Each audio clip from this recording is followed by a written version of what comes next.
Well, folks, it's time to kick it old school. But we're really pleased to see it. I've served the Queen for years in the army and in the police, and I always wanted to meet her, and unfortunately I couldn't do that. So coming here and seeing it, meant a lot to me. She gave her life as service to everyone, and the reason why there's so many people here today is because she loved people, and so people loved her in return. The Queen's imperial state crown, sceptre and orb were removed from the top of the coffin, marking the end of the Elizabethan age. Later, the royal family will be able to pay their respects to Her Majesty in a private service. She'll then be laid to rest alongside her family and late husband, the Duke of Edinburgh, Prince Philip. King Charles led mourners at the state funeral of his mother at Westminster Abbey earlier. Inside the building, she was crowned in 1953. The Prime Minister, Liz Truss, was among those who gave a reading, and the Archbishop of Canterbury, Justin Welby, delivered a sermon.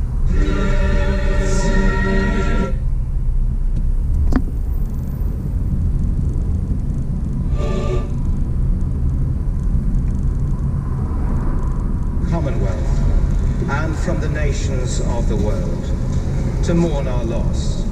Let not your heart be troubled. Ye believe in God, believe also in me. Her late Majesty's broadcast during COVID lockdown ended with, "We will meet again." All who follow the Queen's example and inspiration of trust and faith in God can with her say, "We will meet again." The late monarch made her final trip down the Mall as part of a military procession to Wellington Arch. Members of the royal household at Buckingham Palace lined up outside its gates to pay their final respects. It's thought around 4.1 billion people, more than half the world's population, will have watched today's ceremony at Westminster Abbey. LBC weather, some patchy drizzle for central and northern England and northern Scotland tonight, lows of 6. Largely cloudy tomorrow with some sunshine for the southwest and Northern Ireland. Some light rain for northern Scotland in the afternoon, highs of 18 degrees. From Global's newsroom for LBC, I'm Amelia Cox. And this is Andrew Marr, Tonight with Andrew Marr. Good evening to you. I don't think there is any point in simply repeating all that happened on this day of the Queen's funeral, and even if there was a point, in an hour, there is no time. But there's plenty to chew over. This was a giant act of magnification. Something inherently sad and simple, the last short journey of a woman to her grave, has been made huge, grand, memorable, to the point where it became a global event, watched, they tell us, by around half the people of the world. So, why? What was the point of this magnification? Well, first, so the British monarchy can show itself to the British people to say, here we are the core of the nation. We may be dressed differently, but essentially, we are you. In death, as in weddings and jubilees, and of course there will be a coronation next year, monarchy needs to be looked at, to be acknowledged. It is made not by monarchs, but by the enthusiastic engagement of their subjects. As the late Queen would say, it must be seen to be believed. Second, this was modern Britain in all its oddness, with its heavy weight of history, showing itself to the rest of the world.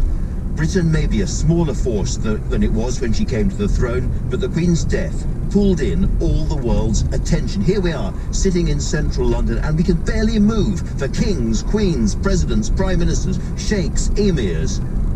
Third, this was for the thoughtful, the lonely, and the bereaved. The best piece of journalism committed today was by the Times cartoonist Morton Morland. He drew a picture of an elderly man sitting in his front room watching the funeral on TV. On his wall are some family photographs, and he is turning to stare at an empty armchair next to his. His lifetime partner has gone. He is alone.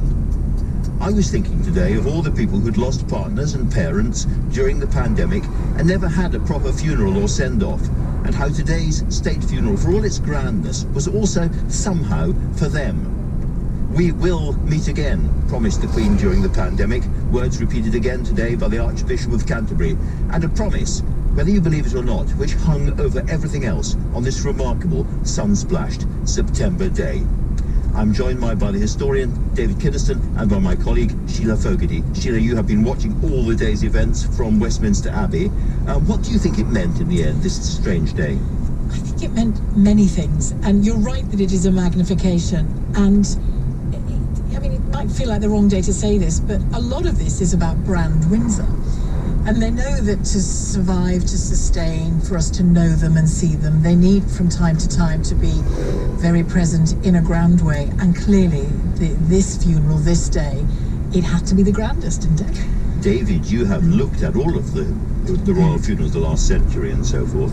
It seems to be that part of the strange message of monarchy at the moment is continuity. We're always here, we'll always be here, we've always been here. Everything will ultimately stay the same. And yet, the more you look at these events, everything has changed. Can you give us a little bit of a sense of whether this was genuinely a unique event compared to, for instance, the funeral of the Queen's father or of George V in 1936? Well, there was one huge difference, Andrew, which was it was the first funeral of a monarch since George II in 1760 to be in Westminster Abbey. So, what is it, a dozen or so monarchs in between were all at Windsor.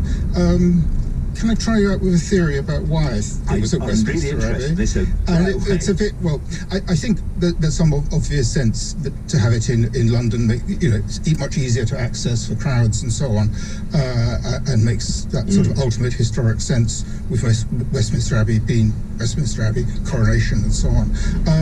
But I just wondered this, and this is a bit left field, which is the first monarch not to get that funeral at Westminster Abbey was George III.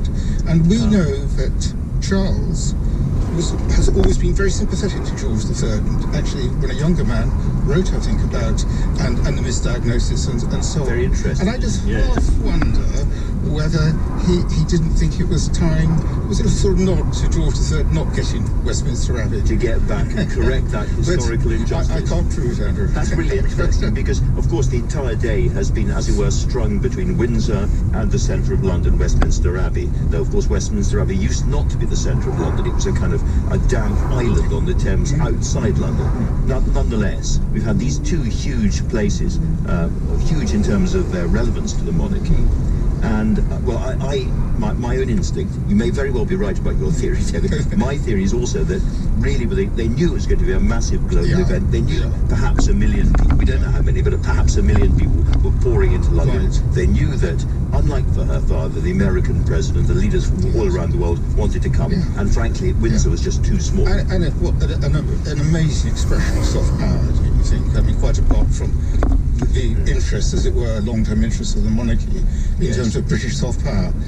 Extraordinary, actually. All around the world, this is a message we are sending out. And I also thought during the day, I'd be very interested in both of your views about this, that, other, I won't name them, but other dominant nations, as it were, when they have a great big national parade celebrating a war or some big national moment, they parade tanks and they parade missiles through the centre of town, and it's all a bit threatening and all a bit harsh. And for all its mild British dottiness, this was a much more attractive kind of military celebration, it seemed to me. Yes, I mean, I can only express a personal opinion. In some ways, I would have liked it to be a bit less military, in all honesty, a little bit sort of broader in its sympathies. I'm just sort of nervous about any militarization of society, but I mean not inappropriate in all sorts of ways. And seeing, and seeing the procession and from the Royal Navy and Philip and so on, an obvious appropriateness. And this is a very militarized monarchy and always has been. It was interesting, Sheila. I hadn't realized until I was listening very closely to somebody's commentary that there were, for instance, NHS workers and other people and police part of the parade as well. And people who'd been awarded relatively recently various honours from the Queen. They've been invited as well to both the Abbey and to St George's Chapel. And I take your point about the military, but I take yours too, Andrew, about the family's deep rootedness in the military. Yes. The Queen was the daughter of a Royal Naval officer, the wife of a Royal Naval officer, the mother of 2 Royal Naval officers, and on it went. And she served herself, of course. But it struck me when I was saying this earlier on today, when the pipes and drums of the Scottish and Irish regiments You could hear them first when I was down at the Abbey. You could hear them coming from quite a distance, and the sound got fuller and fuller and lovelier and lovelier. And then when they came around that corner, it took my breath away, the sheer force, emotional force of it. So I want to come to breaths being taken away. I mean, if there is a visual equivalent of overeating, of kind of glut, then I'm feeling it now. So much kind of splendour and magnet. And I said right at the top of the show, there's no point in trying to go through it all, and there isn't. But I'm very interested. Sheila, I know you well enough to know that you will be watching Bart's Fit back later on, I'm sure. Yes, I will. But or maybe tomorrow. Both of you, maybe tomorrow. For what were the core moments? I mean, you know, I'll say absolutely, basically for me, those corgis, I'm afraid, and the Queen's pony, Emma, you know, I'm a sentimental British person. I enjoyed that very much. I was really struck by what the Archbishop said about people clinging on to power. But I'd be very interested in what your moments were. Well, go on. I've shared one already with the Baptist, but I have another. Yeah, I think, Andrew, for me, the absolute standout moment came at 11:15. I had to be out the early part of this morning, came back home, switched on the television at 11:15, and the screen came on, and it was just about to start the procession outside Westminster Hall, and it was silent, and there it was, all laid out, waiting silent. for the word. And I thought it was utterly breathtaking moment.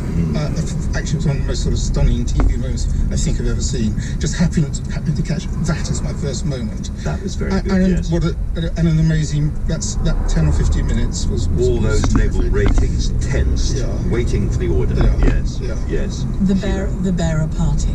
The bearer party. Yes. Yeah. I mean, the work they've done throughout this week and today, and at the arch, at Wellington Arch, when one by one they dropped their arms, when each, in turn, was able to let go. I kind of felt my own arms drop at the same time. I was like, oh God! But it was just so impressive, and I was terrified every second I was watching it. But I kept thinking, imagine being their mum and dad. Imagine being their mum and dad. The pride of it. I think that was very moving. I've just been writing a bit about Churchill's funeral in January '65, and there were moments when they slightly staggered under the weight of coming up into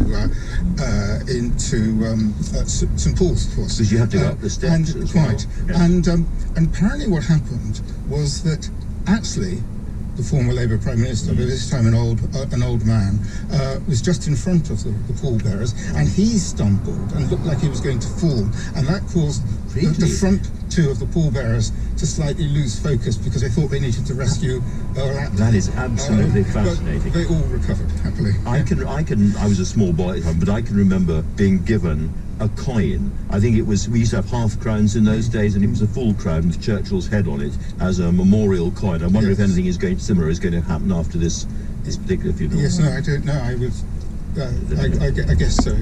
I guess so. So the other thing, and I think, Sheila, you were talking about this earlier on, I'm speaking as a Scot here, there aren't many moments in the national year when the skirl of the bagpipes sends a shiver up English spines as well.